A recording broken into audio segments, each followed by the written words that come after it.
Dari manakah sumbernya ulama ahli nasab abad ke-8 dan 9 menetapkan keberadaan Ubaidillah sebagai anaknya Ahmad bin Isa Ar-Rumi?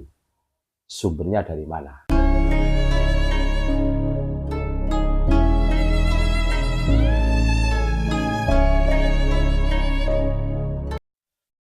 Assalamualaikum warahmatullahi wabarakatuh.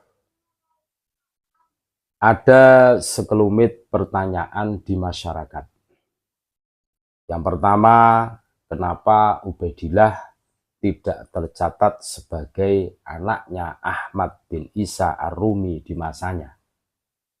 Yang kedua, dari manakah sumbernya ulama ahli nasab abad ke-8 dan 9 menetapkan keberadaan Ubaidillah sebagai anaknya Ahmad bin Isa Ar-Rumi? Sumbernya dari mana?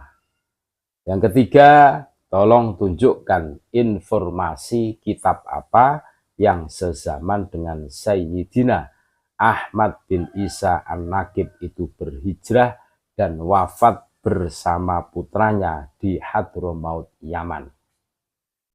Yang keempat, dalam kitab berjudul Tobaqatul Fuqaha il Yaman Ibnu Samroh yang wafat 586 Hijriah.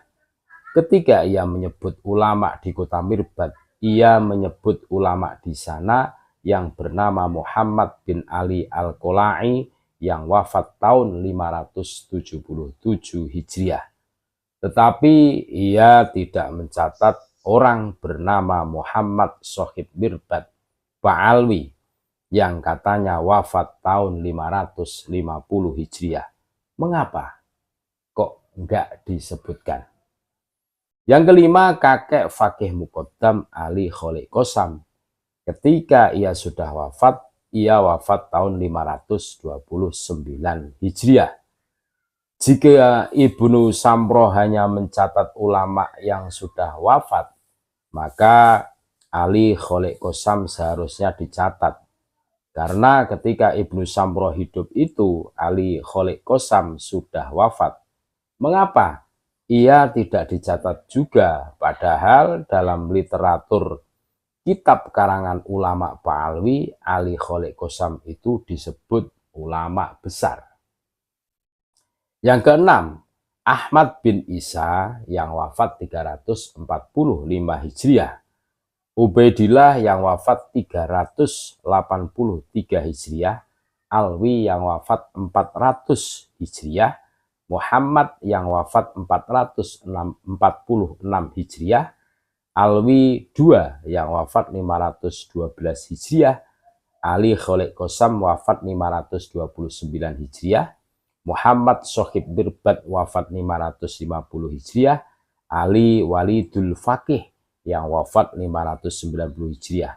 Akan tetapi semua nama-nama itu tidak disebut oleh Ibnu Samroh dalam kesejarahan Yaman, sedang 8 nama tersebut disebut dalam literasi kitab-kitab yang dikarang Ba'alwi, seperti kitab Al-Burqah karya Ali Asyakron. Sebagai para ulama dan para wali besar, mengapa? Yang ketujuh, apakah Ali ayah Fakih Muqaddam ini sosok historis yang ada di Tarim ketika itu? Yang kedelapan, Ali Kholil Qosam seharusnya dicatat. Karena ketika Ibnu Samroh hidup itu, Ali Kholil Qosam sudah wafat. Mengapa ia tidak juga dicatat? Padahal dalam literatur kitab karangan ulama Ba'alwi, Ali Kholil Qosam itu disebut ulama besar. Yang kesembilan, begitu pula ayah Ali Kholil Qosam yang bernama Alwi II, mengapa juga tidak dicatat? Yang ke-10, juga ayahnya Alwi II yang bernama Muhammad, mengapa tidak dicatat? Yang ke-11, juga ayahnya Muhammad yang bernama Alwi I, mengapa tidak dicatat? Yang ke-12, juga ayahnya Alwi I yang bernama Ubaidillah, mengapa tidak dicatat? Bukankah katanya mereka semua ulama? Yang ke-13, betulkah Muhammad Shoaib Mirbad adalah guru dari Al-Khola'i? Yang ke-14, betulkah ia pembawa madhab Syafi'i di Mirbad?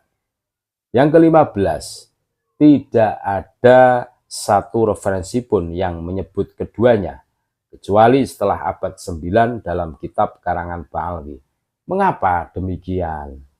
Yang ke-16, kenapa Ba'alwi banyak dan betah di Nusantara? Yang ke-17, Ba'alwi datang ke Nusantara, siapa yang nyuruh? 18, apakah tujuan Ba'alwi di Nusantara? Tujuannya apa? 19, di sejumlah negara bagi yang mengaku sebagai dzurriyyah Nabi Shallallahu Alaihi Wasallam sudah menjalani tes DNA. Kenapa Ba'alwi ketakutan untuk tes DNA? Silahkan dijawab.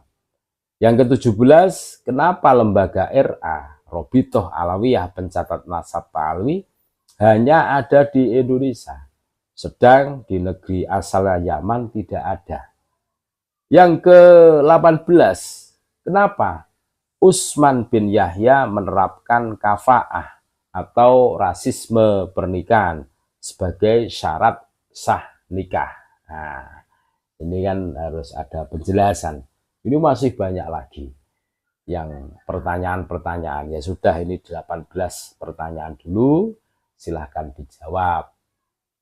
Dan ini menjadi kegelisahan kami yang berada di grassroots akar rumput.